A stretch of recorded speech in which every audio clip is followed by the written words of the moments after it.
Hey guys, welcome back to the channel, and today we're gonna be reacting to The Grenfell Tower fire. On June 13th, 2017, a warm, quiet night in the North Kensington area of West London looked far from turning into a chaotic one. Residents of the lower-income Lancaster West housing estate were sound asleep. In one flat on the 4th floor, a strange smell from his kitchen woke up a tenant. When he went to check it, he saw smoke coming from the back of his refrigerator. The fire quickly spread across the poor man's kitchen, who immediately raised the alarm and called the firefighters. The fire seemed like a challenge London firefighters were facing every day.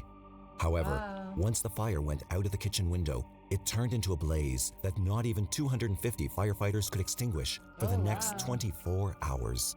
But how can a thing like a refrigerator burn down a 24-story tower? Grenfell Tower. Today, North Kensington is considered an exclusive area of the City of London, one with super high real estate prices. However, North Kensington was not always a posh neighborhood. In the 1960s, the area was inhabited mainly by a working-class population and immigrants. Even today, there are residues of these old times, islands of council housing estates surrounded by upmarket residences. One such is Lancaster West Estate. In the late 1960s, the Royal Borough of Kensington and Chelsea started a project to eliminate the music behind it. Yeah, well, but it's to suspense the X-Files, yeah? slums in North Kensington and replace them with a modern council housing estate. The project, imagined as ideal for living, was devised in 1972. Phase 1 of the plan consisted of a 24-story tower with 3 lower finger blocks and a landscaped green area between them. When it was completed in 1974, it was a big step forward for social housing standards. The estate and the entire area was dominated by a 24-story building, the Grenfell Tower. Designed by Clifford Weirden and Associates in a brutalist style, quite popular among architects at the time, they projected the building to have 120 flats with 200 bedrooms. Each of the 20 residential floors had 6 apartments, 2 more than the standard at the time. Grenfell Tower was an innovative building for many other things. Like most towers, Grenfell also had a concrete structure. However, unlike other constructions, Grenfell Tower designers refrained from using brick walls for infill.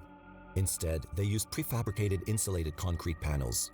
The aim was to make the entire structure as solid as possible and avoid any possibility of a collapse, as has happened 6 years earlier when an entire corner of the Ronan Point Tower collapsed. When finished, Grenfell Tower constructors Damn, what's going on with these shit in the UK? Collapse, fire, what are we doing? claimed that the building would last for another 100 years. For the next 40 years, the Grenfell Tower went from the area's landmark to an old and ugly pile of concrete. Brutalism was largely outmoded in the 2010s, and the building needed to be refreshed. However, it was because of the lack of proper insulation that the local council decided to invest in the building's reconstruction. Grenfell Tower got a fresh look in 2013. Flats had a water-based heating system installed, and old windows were replaced with new, more energy-efficient ones. For the same reason, the concrete facade was covered with insulation foam and aluminum rain screen cladding. Not only did the cladding improve the efficiency of energy consumption, but it gave the building a modern, more appealing look. It seemed like the council did an outstanding job with the renovation. As living conditions The reno was nice. Looks nice. They're renovated, they're... Okay, I see it. So, what do they do? improved, the entire estate They put like some flammables when they renovated, or what? became more alluring. Not everyone, however, was satisfied with how the council was taking care of the building. Some tenants accused the council of failing to observe several safety issues, primarily those regarding fire safety installations. The building, they said, was highly vulnerable to fire. It was as if they foresaw the events of June 17th, 2017. The fire. The operator of the London Fire Brigade received a call that day at 54 minutes after midnight. Behelu Kabede, a tenant from flat number 16 on the 4th floor, called the fire. Let's see the pictures, how it spread. Hold up. So it started at 1:30 with a corner. It spread fast, man. Holy fuck. By it basically an hour and a half later. The operator of the London Fire Brigade received a call that day at 50. Already Do people have even opportunity to leave? Well, initially I thought people left, but then I saw, people were putting like flowers and candles, so that means some people died. But looking at these pictures, man, uh, BST, what time is British this? Standard So Time. so that's like at 3 in Well, the morning? it is in the morning, yeah, their time. No, yeah, those people are home. No, they're home, but I, if they have proper fire alarm system installed, people should be able to leave. Mm. But because they had like about a solid. Because look, you can't take elevator. You have to take No, you take stairs. the stairs, but you know, uh, I think I don't know if they had proper fire alarm installed because it's crazy. But how fast the fire fucking spread? Like somebody put gas on. It's like an hour and a half. Basically, the whole building is ablaze. 4 minutes after midnight, Behelu Kabede, a tenant from flat number 16 on the 4th floor, called the firefighters reporting Like the building burned down in like 4 hours. The building was burned. That's crazy. a fire in his kitchen. 5 minutes later, 4 fire engines arrived at the scene. So how the The fire firefighters start? who entered the flat located the source of the fire 7 minutes after they entered. By that time, the fire from the kitchen had spread through the window and into the rain screen cladding. To everyone's surprise, the fire quickly spread upwards and across the building's eastern side, where the kitchen window was positioned. In less than 30 minutes, the fire reached the top floor of the tower. The flames reached the northern side at 1:42 a.m. and continued to spread along the facade, both upwards and to the side. 10 minutes later, the fire reached the southern side of the building. The entire building was about to be caught on fire. As they approached Grenfell Tower, London firefighters noticed a glimmering light on the 4th floor. Nothing special, one of them noted. A little more than an hour later, at 2:06 a.m., they declared the fire a major incident. Still, the firefighters advised tenants not to leave their apartments. The Grenfell Tower had a stay-put What? What kind of advice is that? Everyone out. Everyone out. What the fuck? policy in case of fire. As strange as it sounds, the policy was a standard procedure in all buildings similar to Grenfell Tower. In case of fire in one apartment, the construction of the building, namely its thick concrete walls, would provide security for tenants in other apartments. The fire could last for hours in the apartment. The concrete walls and doors made of fire-resistant material would keep it confined and prevent it. Nah, I'm dipping. If like, whenever you hear a fire alarm go off, you go check immediately if it's a fire or people, not. they stay. No, but you go out to check and see. Like if you smell smoke, the fuck out. That obviously because we here we get a lot of fake alarms because people burn something while cooking or whatever. So you kind of don't take it as seriously as you should. But you still like go out and check and see, smell. Okay, do you smell anything or not? The moment you smell something, oh, we're getting the fuck out of there. From It's spreading. crazy. Unfortunately, the firefighters failed to foresee that the fire would spread along the building facade and reach other apartments from outside. Once they realized that the fire was taking the entire building, the firefighters abandoned the stay-put policy and advised tenants to evacuate. For many, it was too late. Escaping the inferno. It was a lucky occasion that most tenants trusted their instincts rather than follow procedures. By 2:47 a.m., when the decision was made to give up on the stay-put procedure, more than half of around 300 tenants had already evacuated the building. However, Smart 100 or people. so remained inside. Instead of evacuating, many ran upstairs, seeking refuge from their friends on the top floors. The only thing they did was to find themselves Upstairs? They went up. Why would you go upstairs? Maybe you want to get the air.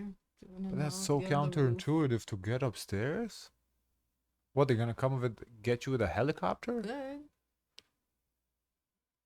Why?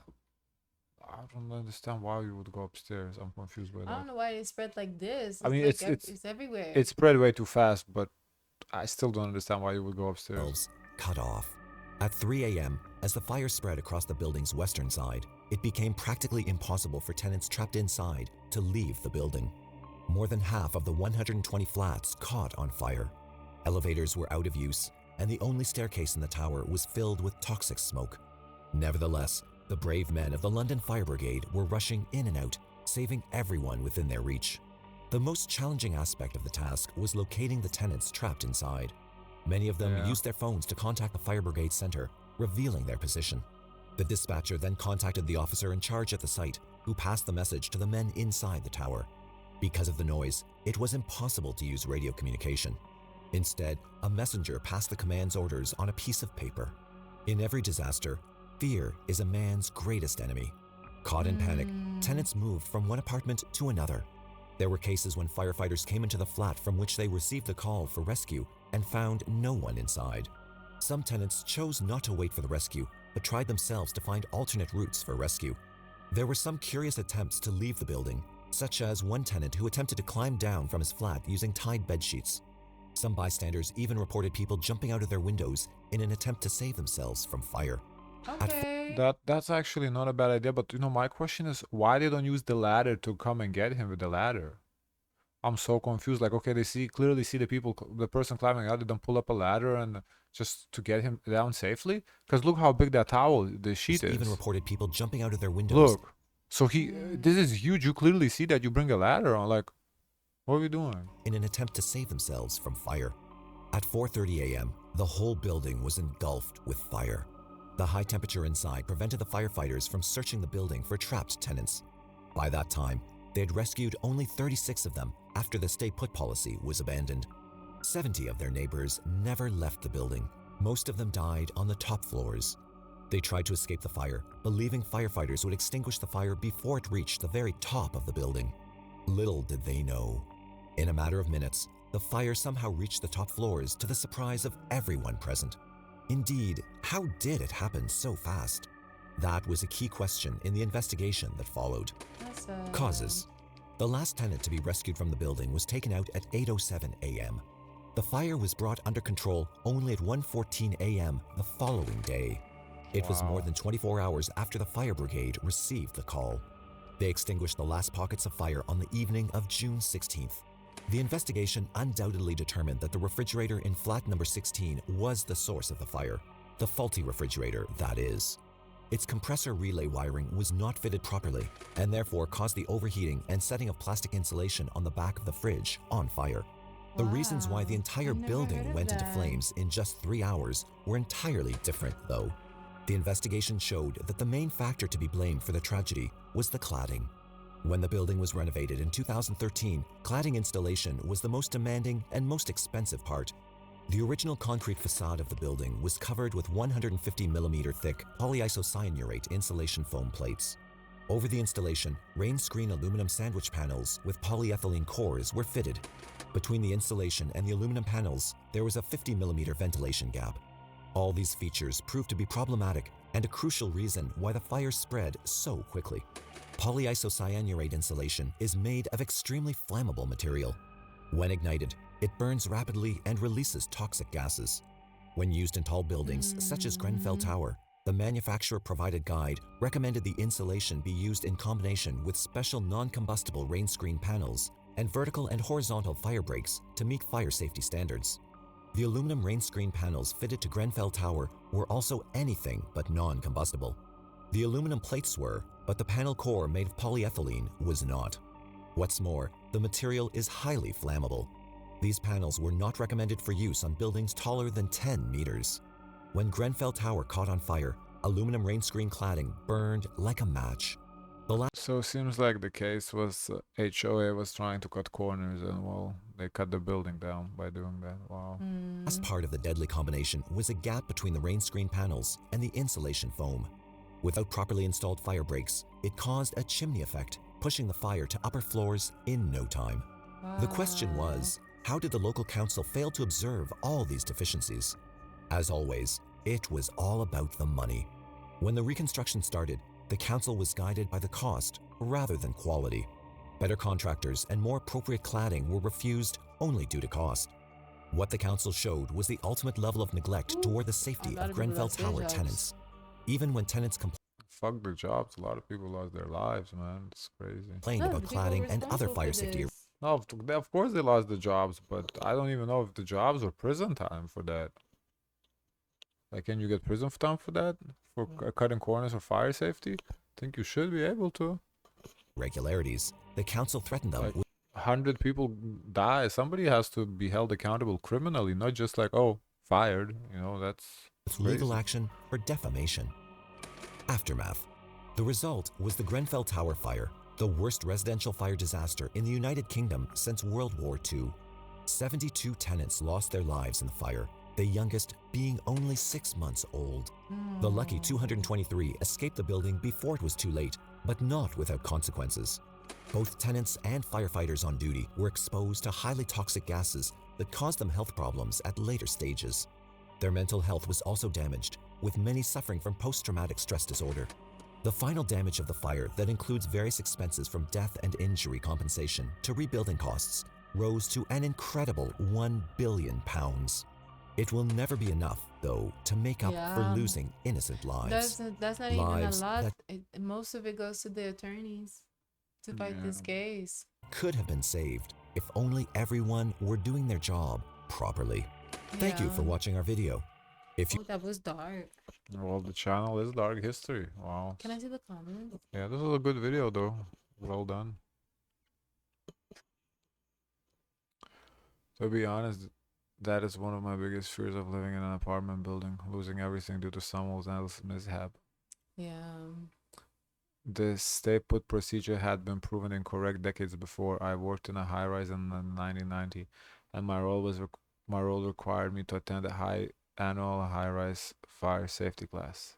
The main point they drove home was that if there was smoke and if it was at all safe to do so, get everyone out, whether you thought it was a real danger or not. Better to feel embarrassed than it was insignificant than for there to be even one dead Yeah. body. And sometimes it can be laziness too, Yeah. because people, will choose to stay and kind of take this risk, but that risk is your life. Yeah, as I said, you smell something, you see smoke, oh, you dipping. Like that is not, because if it's false alarm, it's false alarm, okay. But if you smell, you see something, so wait for what? Stay Because put. sometimes you don't even get to smell. It can be on a completely different floor. The smell not gonna come to you immediately. And when you start smelling it, that means it's close. It's close, yeah, but you start smelling, is you get the fuck out immediately. Guys, of course, let us know your thoughts. Don't forget to like, comment, and subscribe. Join the Discord. And as always, share as much kindness as possible.